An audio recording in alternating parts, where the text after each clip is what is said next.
Welcome to episode 25 of Online Marketing Tips, Tricks, and Secrets.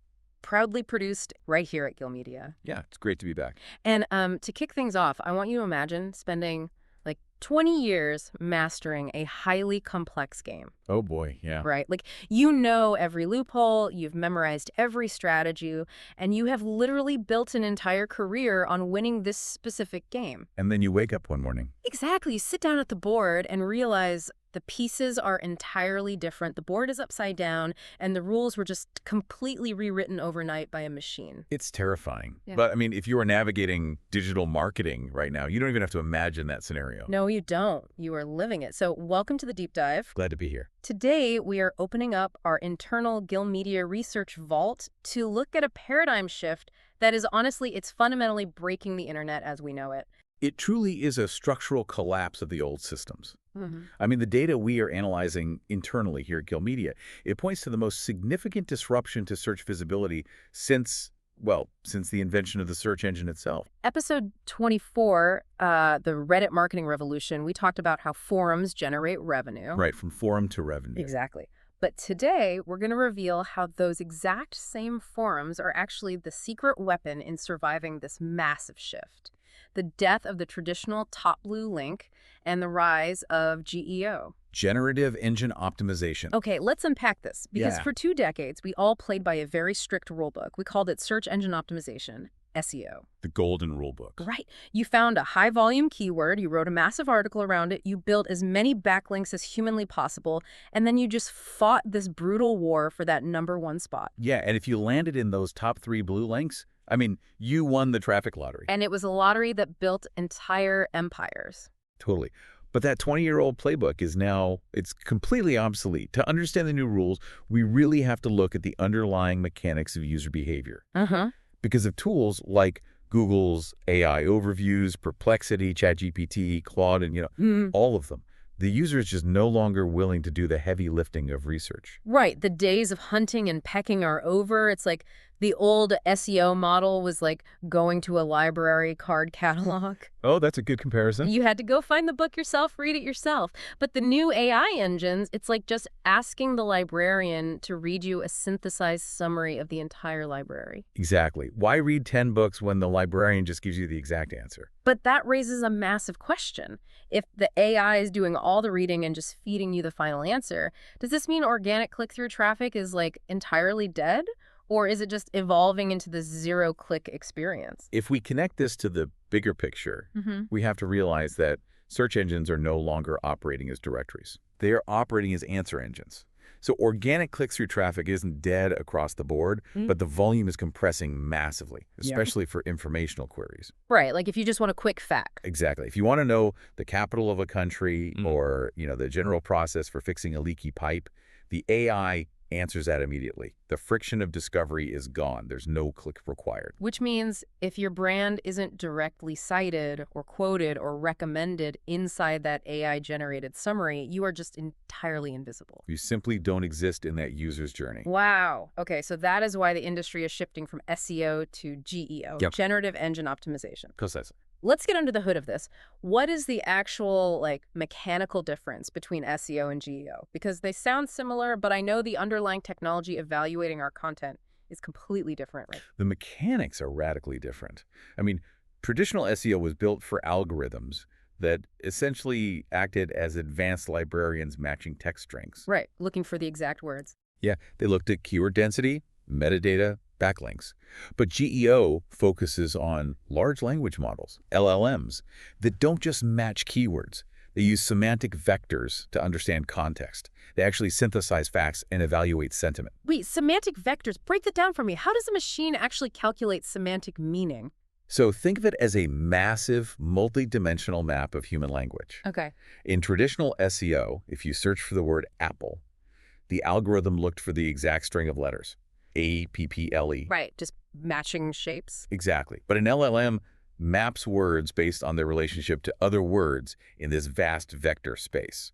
So if apple is surrounded by words like orchard, crisp, pie, the AI mathematically places it in a completely different part of the map than if apple is surrounded by iPhone, stock price, and Silicon Valley. Oh, that makes so much sense. It understands the concept, not just the character. Exactly, gets the context. So under GEO, we aren't trying to trick an algorithm with keyword repetition anymore.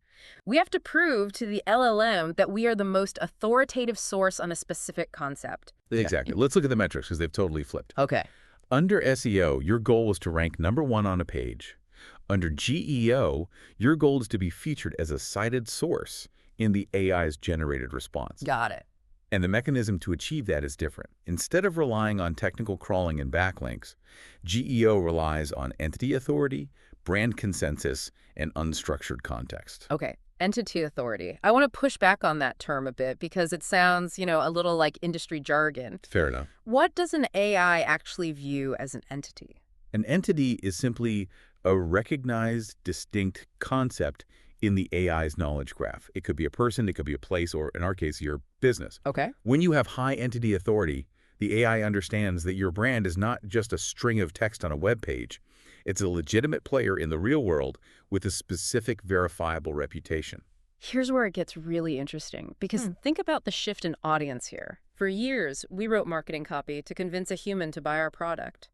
But under GEO, we are no longer writing primarily for the human reader. We are writing to convince an AI synthesizer to introduce us to the human reader.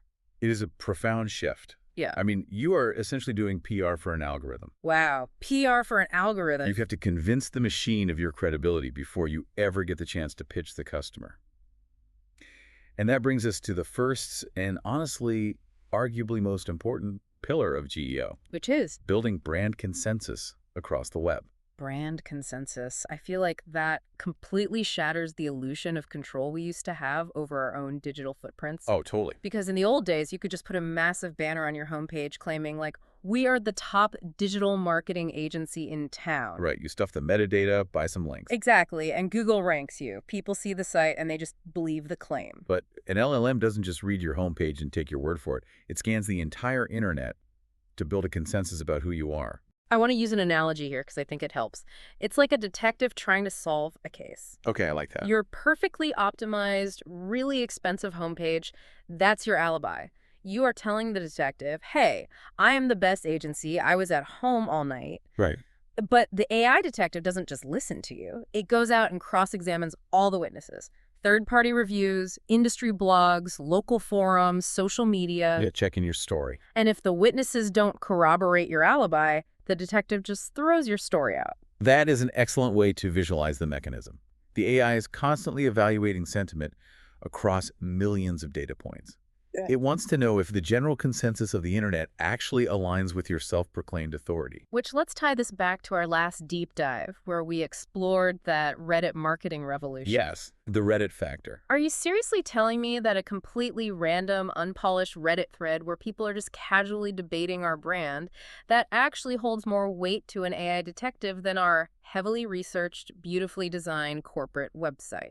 What's fascinating here is yes, it often holds significantly more weight. Wait, really? Yeah, and the reason comes down to how LLMs weigh structured versus unstructured context.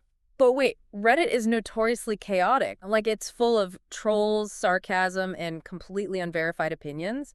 Why on earth would an advanced AI trust that mess over a rigorous fact-checked white paper we published? Because your white paper is inherently biased. It is structured context designed to sell. The AI knows that.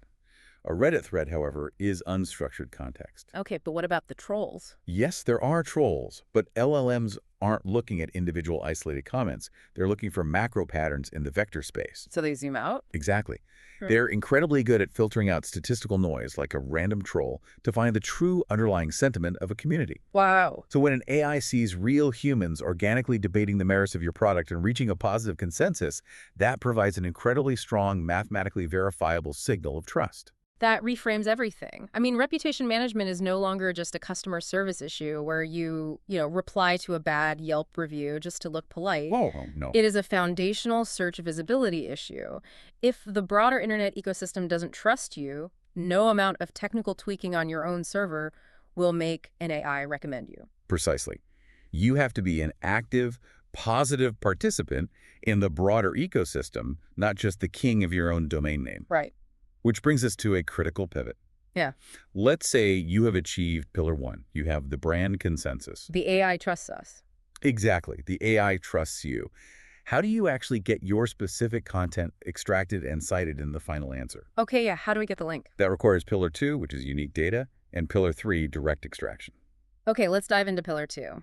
This is all about first-party insights, which honestly seems to completely invalidate the way most companies do content marketing right now. It really does. Because I'm thinking of those generic what is articles, like what is a leaky pipe? What is digital marketing? We've all written them to capture search volume. And in the GEO era, those articles are functionally invisible.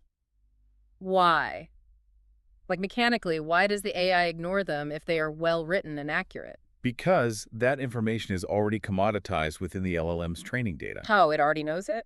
Right. If 50 different websites define a leaky pipe the exact same way, that definition just becomes general knowledge. The AI synthesizes it and serves it to the user without any attribution to you. Because it doesn't need to. Right. It doesn't need to cite a source for something universally agreed upon. It's like citing a source to prove the sky is blue. So how do you force the model to cite your specific link as the source of truth? Like, how do you make yourself unavoidable? You have to feed the machine data it cannot find anywhere else. Generative engines are designed to cite original sources when they present novel information. So if you want a citation, you must publish unique survey data, proprietary benchmarks, rigorous case studies, or original expert quotes. Give me a concrete example of how we would do that here at Gilmedia. Okay, let's say a user asks an AI, how are marketing budgets changing this year? Sure. If our Gilmedia blog just says, well, many businesses are moving away from SEO, the AI absorbs that as general sentiment. No citation. Right. Too generic. But if we publish a proprietary study and write, according to the Gilmedia 2026 Marketing Index, 84% of local businesses shifted their budget from traditional SEO to GEO. Oh, I see. Right. We have just introduced a net new entity, the 2026 Marketing Index, and a specific statistical fact that exists literally nowhere else on the internet. So because the AI wants to provide a really highly detailed, accurate answer to the user, it grabs that 84% statistic. Exactly. But because that statistic isn't general knowledge, the AI's programming essentially forces it to attribute the claim to the original source. You got it. First-party data is your strongest moat against AI summarization.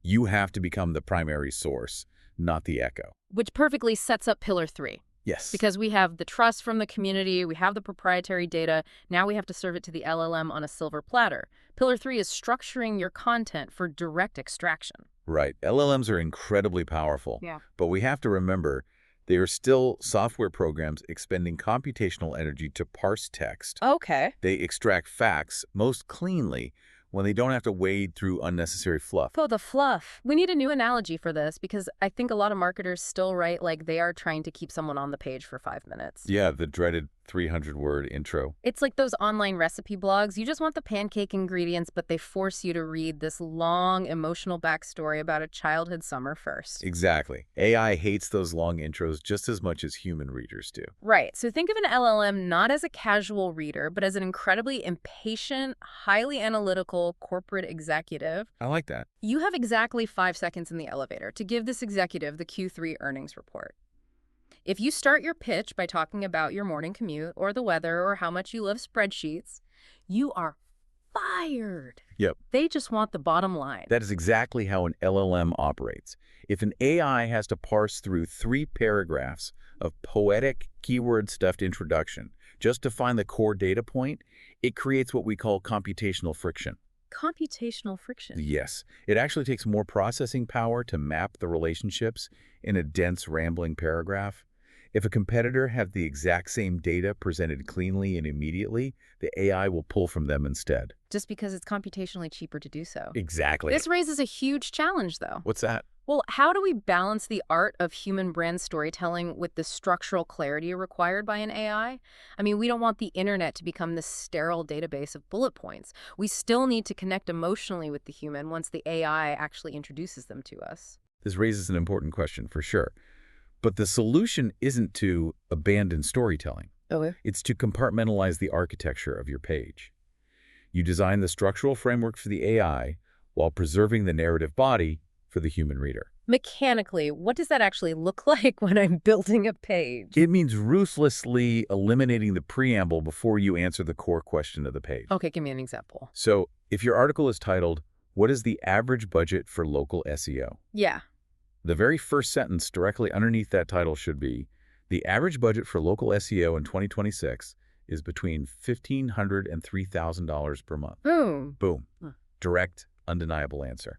You satisfy the AI instantly. Right. Then below that, you can dive into the nuanced story of why that is, how it has changed, share your detailed case studies for the human reader who actually clicks through for more context. I see. So it's like give the executive the bottom line in the elevator, then hand them the detailed report to read at their desk. Yes, exactly.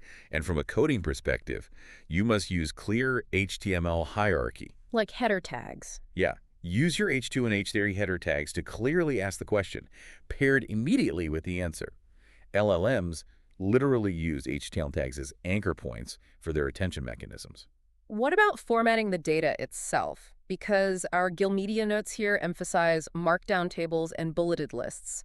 Why does an AI prefer a table over, say, a well-written paragraph explaining the exact same data? It all goes back to computational friction. Okay. When you put comparative data into a markdown table, you are explicitly defining the relational structure of that data for the machine. Because of the grid. Right. The columns and rows tell the AI exactly how variable A relates to variable B. It can parse and vectorize that table in milliseconds. Wow. But if you bury that same comparative data inside a thick paragraph, the model has to expend significant compute power to map those relationships itself.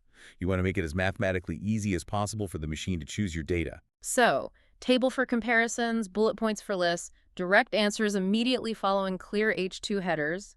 Basically, just remove all friction for the algorithm. Exactly. So, what does this all mean as you look at your own digital strategy? What's the takeaway? It means adaptation is mandatory, but, panic is unnecessary. Exactly. The biggest takeaway from our deep dive today is that SEO, the fundamental concept of optimizing your presence for search, it is not dead. No, it's just evolving. Right. But the 20-year era of relying solely on organic click-through traffic from a list of 10 blue links, that is rapidly coming to a close. To survive in this new landscape, you have to expand your strategy. You have to move from just chasing keyword rankings to building true generative visibility. You really do. You need to ensure your brand is the undeniable authority no matter how your audience is searching. Yeah. And you do that by building authentic consensus in the community, publishing proprietary data that forces a citation, and structuring your technical footprint so cleanly that the AI essentially has no choice but to extract your insights. Keep your brand in the conversation by being undeniably valuable across the entire internet. It's not just about technical tricks anymore, it's about being the actual source of truth. It is, but as we look at how these mechanisms actually function, there is a lingering variable that I think we all need to be acutely aware of as this technology scales. Ooh, I love when you have these thought experiments. Oh. Lay it on us. Okay, so if AI engines determine what is true by scanning the web for brand consensus, Right. and they rely on extracting data to formulate their answers, Uh-huh. what happens in a few years when the vast majority of the internet is populated by AI-generated content, Oh, wow. right? If LLMs are constantly scraping the web to validate facts, and the web is mostly filled with summaries written by other LLMs, do we enter a feedback loop? Like an echo chamber. Exactly. Mm. We could be facing a future of artificial consensus, where the models are just corroborating each other's hallucinations. That's why. So the question for us is, when the snake starts eating its own tail, how will human marketers inject original, undeniable truth to break that loop? Wow. A closed loop of artificial consensus. How do you prove you are the real authority when the machines are all busy validating each other's synthetic data? It's a huge problem. That is an incredibly fascinating, if slightly terrifying, problem to think about. And it is absolutely something for you to mull over as you audit your own marketing strategies this week. Oh. Are you feeding the loop or are you injecting original truth? It really is the next great frontier we will all have to navigate together. Absolutely. Well, on behalf of the entire Gilmedia team, I want to thank you so much for joining us on this deep dive into generative engine optimization. We hope this internal look at the mechanical shift from SEO to GEO has given you the actionable clarity you need to stay ahead of the curve. Keep testing, keep questioning, and remember, there is always more to learn. See you next time.